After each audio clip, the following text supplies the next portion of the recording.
Assalamualaikum warahmatullahi wabarakatuh. Bagaimana kabarnya anak-anak hari ini? Semoga kita semua dalam keadaan sehat walafiat. Pada pembelajaran kali ini, tematik tema 1, subtema 1, pembelajaran 2 tentang organ gerak hewan. Pada pembelajaran kali ini mengandung 3 muatan. Yang pertama SPDP, yang kedua adalah IPA, dan yang ketiga adalah bahasa Indonesia. Pada muatan SPDP kali ini kita akan belajar tentang gambar cerita. Gambar cerita adalah sebuah gambar atau urutan gambar yang saling berhubungan satu dengan yang lainnya, yang akan membentuk sebuah cerita. Contohnya adalah gambar ilustrasi. Gambar ilustrasi dibedakan menjadi 2, yaitu gambar ilustrasi dari foto dan gambar ilustrasi yang dihasilkan dari tangan.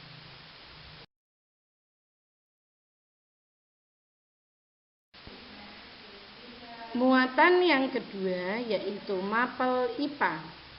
Pada muatan IPA kita akan belajar tentang alat gerak hewan dan fungsinya.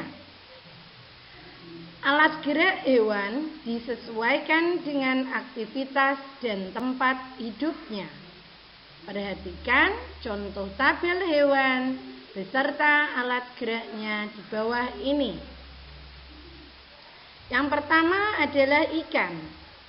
Ikan mempunyai alat gerak berupa sirip dan ekor yang berfungsi untuk berenang.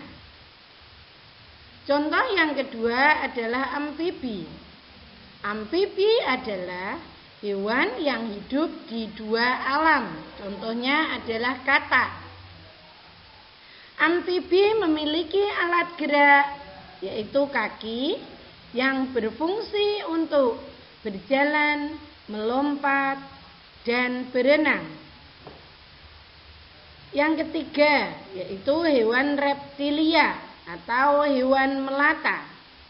Pada hewan reptilia, alat gerak bisa berupa kaki, contohnya adalah buaya. Yang kedua, otot perut yang dimiliki oleh ular. Dan yang ketiga, kaki duyung yang dimiliki oleh penyu. Pada hewan reptilia, alat gerak berfungsi untuk berjalan, merayap, memanjat, dan berenang. Hewan yang keempat yaitu burung. Burung mempunyai alat gerak. Yang pertama yaitu sayap yang dimiliki oleh contohnya adalah burung kakak tua. Alat gerak yang kedua yaitu kaki yang dimiliki oleh burung unta. Pada hewan burung, alat gerak berfungsi untuk berjalan, berlari, terbang, dan berenang. Kelompok hewan yang selanjutnya yaitu hewan mamalia atau hewan menyusui. Pada hewan mamalia, alat gerak yang dapat kita temukan adalah 1. Kaki, contohnya yaitu kerbau, sapi, dan kuda. Alat gerak yang kedua yaitu sirip yang dimiliki oleh hewan paus dan lumba-lumba. Pada hewan mamalia, alat gerak berfungsi untuk berjalan, berlari, melompat, dan berenang.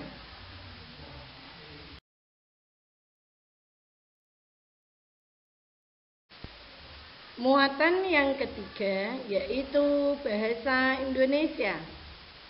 Pada mapel bahasa Indonesia kita akan belajar tentang ide pokok dan kalimat utama. Informasi utama yang disampaikan melalui ide pokok atau teks. Ide pokok merupakan inti atau dasar permasalahan suatu bacaan.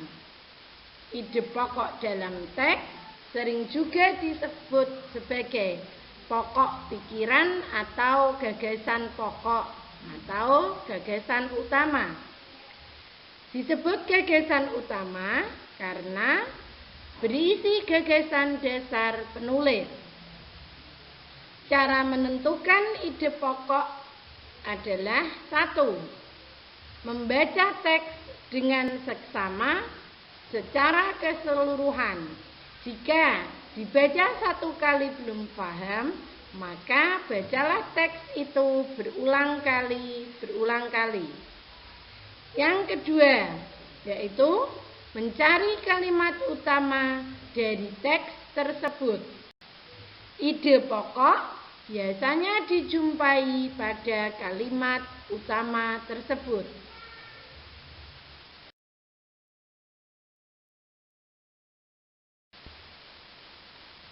Menentukan ide pokok dalam kalimat utama. Dalam suatu paragraf atau teks tulis, ide pokok dapat dijumpai dalam kalimat utama. Kalimat utama merupakan informasi utama yang menjelaskan dasar permasalahan dalam sebuah teks. Kalimat utama bisa kita temukan atau bisa kita jumpai di bagian awal, akhir, atau di awal dan akhir suatu paragraf. Demikianlah pembelajaran kita pada hari ini. Semoga kita semua dapat memahaminya. Sebelum pelajaran kita tutup, mari kita tutup dengan bacaan tasbih sama-sama. Subhana rabbika rabbil izzati amma yasifun, wa salamun alal mursalin, walhamdulillahi rabbil alamin.